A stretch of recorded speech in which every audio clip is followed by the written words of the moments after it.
Salut à tous, bienvenue, c'est Flo à 100 pour une nouvelle vidéo. Notre rendez-vous désormais du jeudi 17h. Aujourd'hui, je suis dans la voiture parfaite pour faire de la route, mais aussi pour être dans les embouteillages. J'y viendrai après, elle est ultra confortable. C'est le Range Rover Sport. Alors HSE dynamique P400e, c'est-à-dire la version hybride rechargeable. Donc on va parler de l'esthétique, elle est superbe. On fera le tour de la voiture, elle a beaucoup d'options. Ensuite, je vais vous montrer un petit peu tous les gadgets et notamment la sono qui m'a vraiment plu. Et puis, je vais vous donner mes impressions de conduite. On n'est pas sur une sportive, mais il y a quand même un certain plaisir à être au volant d'une voiture comme ça. Allez, c'est parti.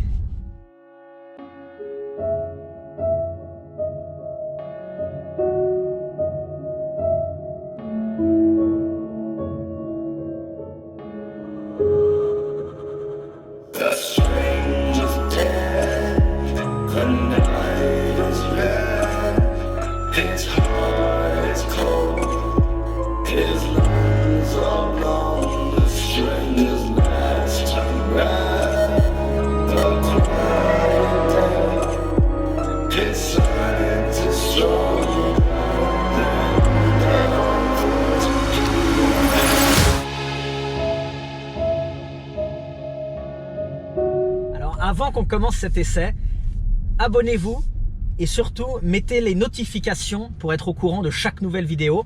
J'en sors tous les jeudis à 17h, mais aussi désormais des petites capsules de temps en temps en semaine. Donc comme ça, vous êtes avertis.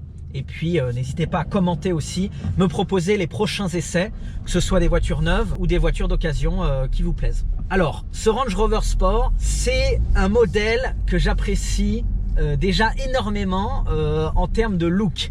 C'est-à-dire que il a en même temps le côté majestueux du grand, tout en ayant ce petit côté sportif en plus. Et c'était pas le cas de l'ancienne génération. Je parle pas d'un restylage, je parle vraiment de l'ancienne génération qui pour moi faisait cheap, était un peu trop carré, plastique. Il faisait déjà assez vieux à sa sortie, alors que celui-ci pas du tout. Il a vraiment un super look. On le voit, on va faire le tour du propriétaire avec déjà des jantes noires optionnelles en 21 pouces, puisque sinon ce modèle est livré avec des jantes en 20 pouces. On a cette teinte qui est magnifique, rouge, et puis c'est optionnel, ce noir qui contraste avec ce rouge, donc des jantes, mais également du toit, des arches, des petits rappels noirs, des petits aérateurs, etc. Et donc ça lui donne vraiment un look, on passe clairement pas inaperçu. Je suis pas sûr que je le prendrais de cette couleur si c'était le mien personnellement. Dans la grille à l'avant qui est noire également, on a la possibilité de charger son véhicule, c'est-à-dire que la prise de recharge se met dans la calandre à l'avant. Donc ça, c'est un petit côté un peu sympa, c'est que quand vous le voyez comme ça, vous vous rendez pas compte qu'il est hybride rechargeable. On n'est vraiment pas gâté par le temps, donc regardez. Donc le Range Sport. Alors on va aller faire un petit tour du propriétaire. On commence avec ces grosses jantes en option 21 pouces. Donc noir comme ça, qui contraste avec le rouge du véhicule. Je vous parlais de tous ces petits détails noirs, c'est une option aussi, donc ça contraste. Et puis les coques de rétroviseur, mais également comme ça les arches, enfin il est bicolore clairement. Vous avez toute cette partie noire ici et puis le rouge en dessous. Pareil sur, alors pas le bas de caisse, mais le pare-choc comme ça qui est noir et qui contraste avec le rouge. Voilà, les sorties qui sont entourées par des fausses sorties, c'est la mode maintenant.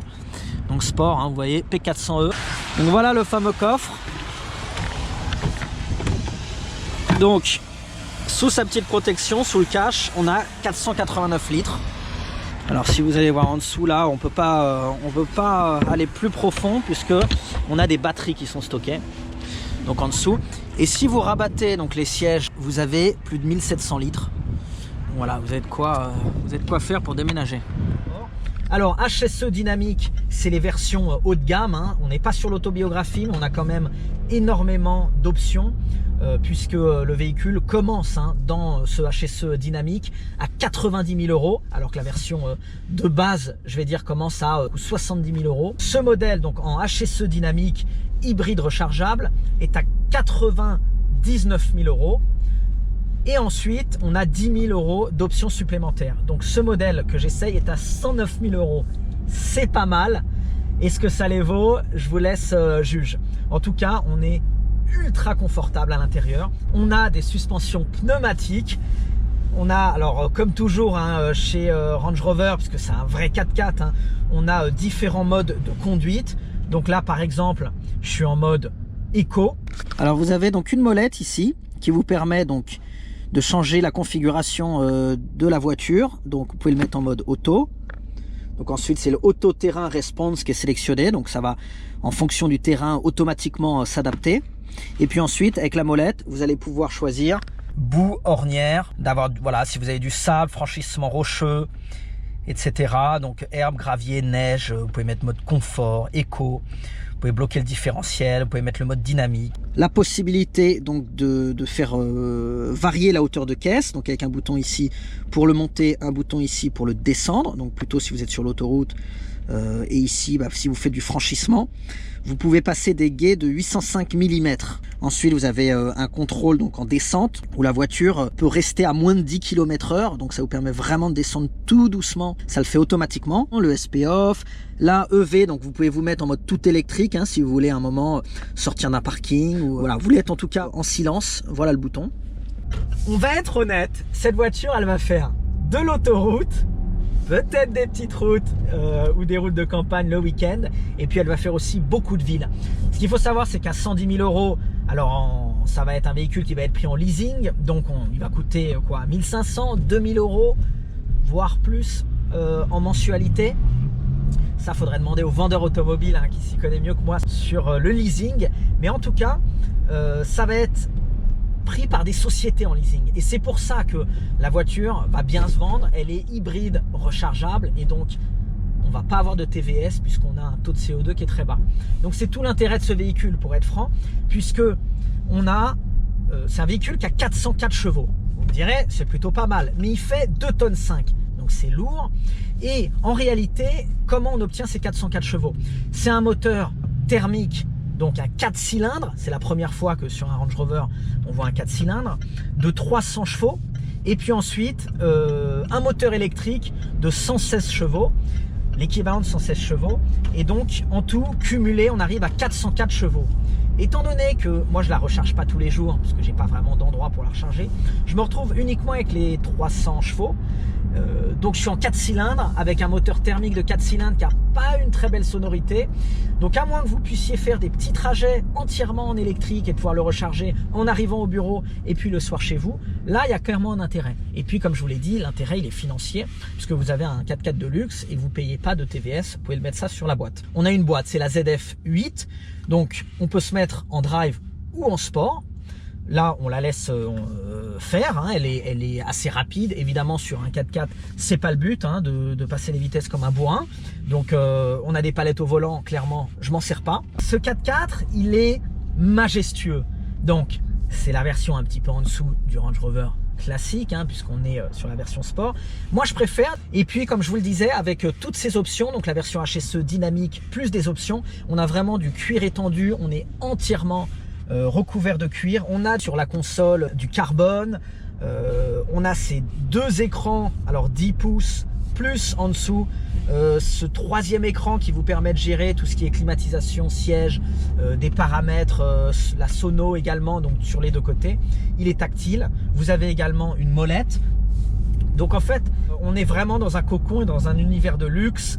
Je ne vous parle pas du franchissement de ligne. On est averti, on a un limiteur de vitesse, on a un volant chauffant, siège chauffant, réglage électrique des sièges. Donc c'est vrai que quand on est comme ça sur route ou en ville, on se dit qu'on peut faire vraiment 1000 bornes sans suer, en étant vraiment dans un confort total. Et puis en ville, parce qu'encore une fois, certains vont me reprocher que je ne fasse pas du franchissement, mais cette voiture, les gens qui vont m'écouter et qui vont vouloir avoir un avis sur cette voiture, ils feront jamais de franchissement. L'utilisation, elle va se faire en ville. Donc ça, c'est surtout le moteur électrique qu'il va falloir essayer vraiment de sauvegarder. Alors vous pouvez hein, avec ces 2,5 tonnes les amener clairement avec le moteur électrique, mais pendant peu de kilomètres. Voilà, on va faire 20-30 bornes. Il va falloir avoir le pied léger. Alors ce petit moteur électrique, vous allez pouvoir le recharger sur une prise 32 ampères, donc en 2h45. Et puis sinon, avec le câble fourni, donc sur une prise 10 ampères, prise classique domestique, vous allez le charger en 7h30. Voilà, pendant que vous dormez, il se recharge. On a trouvé dans un parking public des bornes comme ça, donc de chargement. J'ai le câble 10 ampères donc pour charger, alors lentement, mais là je vais me garer quelques heures. J'ai une prise classique ici. Ensuite, je vais aller ouvrir cette petite trappe.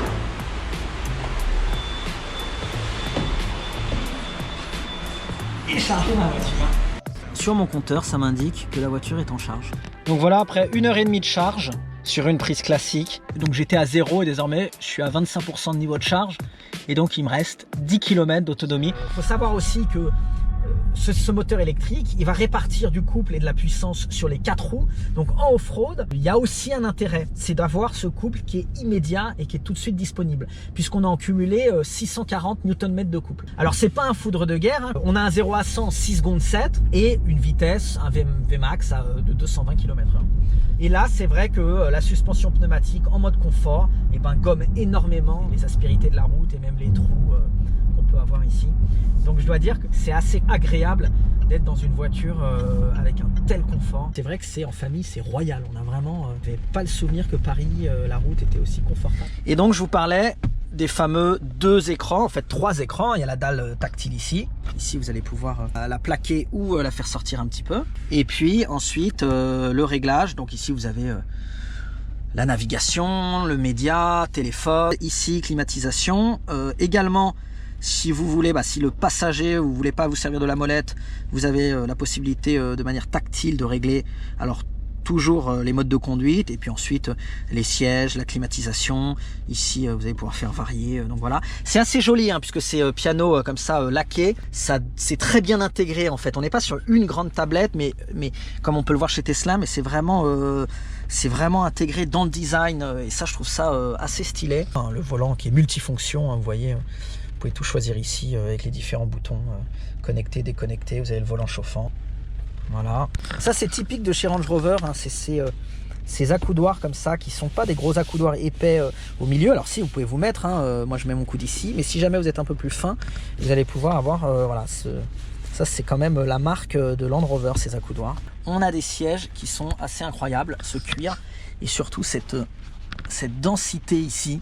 Quand vous mettez votre tête là, vous avez un petit coussin, c'est assez incroyable, le confort est vraiment dingue. Qu'est-ce qu'on a comme rangement ici? Voilà, on peut mettre des petites choses, hein. Vous avez un petit bouton, vous avez la partie au-dessus, alors vous n'avez pas énormément de place, et ensuite en dessous, où là vous avez la petite boîte à gants classique. Et puis à l'arrière, alors au milieu c'est pas une vraie place, pour un gros 4x4 c'est un peu étonnant, vous êtes voilà, le mal aimé au milieu, puisque vous allez avoir une assise un peu plus dure, et en revanche de chaque côté là, quel plaisir. Alors ce qu'il faut savoir c'est que sur ce Range Rover Sport, on a en option 2 places supplémentaires, donc vous pouvez être en 7 places. Malheureusement cette option n'est pas disponible sur la version hybride puisque les batteries prennent de la place en fait et empêchent le rangement de ces 2 sièges. Donc, il va falloir faire un choix, soit vous êtes écolo, soit vous avez une grande famille. Il y a un petit détail aussi dont je voulais vous parler, quand vous mettez la marche arrière et que vous reculez avec ce Range Sport, vous avez un petit bruit, alors pas aussi fort que quand les camions reculent, le bip bip, mais un tout petit bip à l'extérieur. Et finalement c'est pas mal aussi pour prévenir les piétons qu'il y a un gros mastodonte de 2,5 tonnes qui recule. Alors notamment dans ce rouge, si vous voulez être discret, c'est mal barré, mais cette voiture elle plaît. Je vois en roulant dans Paris, dès que j'arrive au feu, les gens me mettent un petit pouce en l'air, ils posent des questions, etc. Donc ils hallucinent beaucoup, pensent que c'est un SVR d'ailleurs, de par sa configuration. Alors, je pense qu'ils n'ont jamais entendu un SVR, parce que sinon, on s'en rend compte, le V8 de 575 chevaux fait énormément de bruit. Donc voilà, ce sont des non-connaisseurs qui me disent ça, mais c'est vrai que le look, il a vraiment un look de SVR. On a un grand toit ouvrant panoramique, on peut le couvrir en fait avec un petit rideau, avec un geste, devant le rétroviseur, vous voyez. Donc là il se couvre, donc c'est pas mal pour ne pas avoir à manipuler les boutons. Vous me direz, c'est quand même une option qui est un peu étonnante en fait, parce que bon, on a un bouton ici, c'est pas non plus dramatique, mais bon, donc là je vais le rouvrir parce que moi j'aime bien avoir de la lumière d'un seul geste. Alors vous savez à quel point j'aime la sono, certains l'ont mentionné dans les commentaires et sont contents que j'en parle à chaque fois. Là on est sur une sono donc Meridian. Et en fonction des packs que vous prenez, vous pouvez avoir jusqu'à 17 haut-parleurs. Et là, pour ne rien vous cacher, j'ai mis, alors j'ai mis plusieurs musiques, mais tout à l'heure j'étais avec un Eminem. Le son assez fort. Et franchement, le son est incroyable, il sature pas. Et vraiment, on a une sonorité qui est dingue. Et ça aussi, ça c'est un vrai plaisir. C'est une voiture aussi quand même statut. Et je le dis, c'est pas du tout négatif. Hein. C'est qu'on roule voilà, dans un Range Rover. Et les gens vous le font remarquer, en positif ou en négatif. Il faut faire attention aux écologistes qui ont une dent, non pas contre les voitures qui polluent, puisque celle-là est électrique, mais contre les voitures chères. Ils ont du mal à l'avouer, mais c'est souvent le cas. Donc oui, vous avez des amis et des ennemis. Bon alors vous, pour 110 000 €, vous prenez quoi? Attention, hein, pas de triche, hein, pour une famille. Hein, donc il faut au moins 2 vraies places à l'arrière. Et un grand coffre. Bon alors là, il faut savoir que j'ai fait sur les quelques jours, donc j'ai eu la voiture 3 jours, je l'ai pas rechargée une fois. Et j'ai fait 16 litres au 100. Donc j'ai eu le droit à la première charge de la batterie. Et ensuite, j'étais sur le thermique. Et là, j'ai fait 16 litres au 100. Donc, évidemment, les 2-3 litres au 100 qu'ils annoncent, c'est réaliste si vous roulez qu'en électrique, en fait, quasiment. Donc, si vous faites au quotidien et que vous la rechargez vraiment tous les soirs, que votre trajet ce soit à chaque fois uniquement, quasiment de l'électrique, là, vous allez en effet très peu consommer, ça peut descendre vraiment bas. Il ne faut pas avoir le pied lourd. Donc, si vous faites un trajet quotidien, même avec la recharge, et qu'à un moment vous faites de l'autoroute, vous risquez d'avoir la partie thermique qui se met en marche. Et donc, d'après les essais, c'est plutôt du 7 litres que du 3 litres. Ça dépend vraiment des trajets qu'on fait et de son type de trajet et de conduite. Ça, chacun des bornes qu'on a pour recharger. Donc, ça dépend vraiment de chaque personne, de savoir si oui ou non, lui, il va consommer ou ne pas consommer. Bon, j'espère que cette vidéo vous a plu. Pensez à vous abonner, mettez la cloche, surtout partagez, likez, mettez des commentaires. Mettez-moi en commentaire ce que vous avez pensé de cette voiture et quelle voiture vous voudriez que j'essaye. Je vous dis à la prochaine, jeudi 17 h. Ciao.